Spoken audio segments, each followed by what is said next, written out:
Here in Bryan and Company. We're live at the Capitol. It is the first day of the legislative session. It's been really nice for me.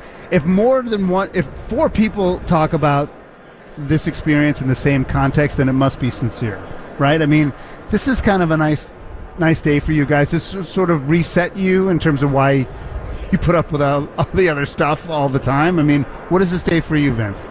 Yeah, I mean, it's certainly like the first day of school. There's a little element of a new beginning.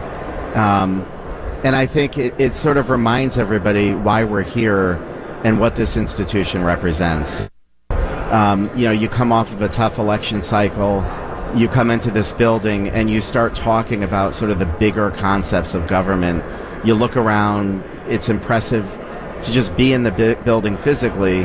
And even though you've been doing this for a long time? It never gets old. I mean, you just see the history here and the new people that come into the building.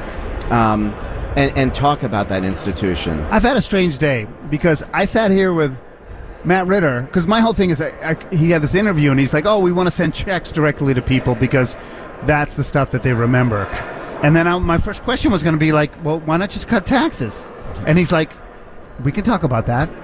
And then we have Scanlon on and I'm like, well, what do you have? Well, you have the governor who doesn't really want to change the guardrails and all the Democrats want to spend more money. And he's like, well, we might be able to spend more money and not change a thing. So it's just some strange, I don't know what's going on. It's like dogs and cats living together, or is this all jawboning? I don't really know what to make of it.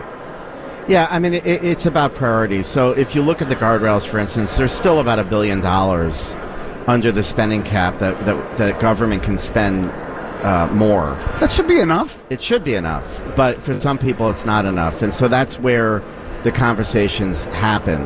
And, for Republicans, we hope they don't happen on the fringes. So we're not looking at $3 billion of new spending. We're looking at something much less than that. So living within our means. There is opportunities for consensus. I think we always try to get there if we can. And with Governor Lamont and the position he's taken early on, I think he sounds more Republican than he does a Democrat. It's like Charlie Baker. He's a Republican in Massachusetts. He's a Democrat. It's the old school New England Republican. That's right. Yeah. So it changes the debate, I think, in this building. No matter what the numbers are, it's about bringing people together. I have a list of issues. The budget, I've really harped on it, but, energy is really important. Housing is really important. I really feel like the conversation on artificial intelligence, my wife's in education, nobody knows how to handle this stuff. We don't know how impactful it is. We don't know what it's going to impact people's brains when they don't have to use half their brain half the time. I'm going to let you say, out of energy, housing, and something like AI or something else, what's an issue you want our listeners to know that you're focused on? Yeah, I mean, obviously, I think no question energy is going to be a huge issue this upcoming session. It's a ship that we're going to have to steer slowly. But I think what Connecticut has to do is we have to plan better. When we talk about the fiscal guardrails, we look at our transportation fund, which has too much money in it. There's surpluses sitting there that the treasurer is saying, we want to take that money and pay down debt with it.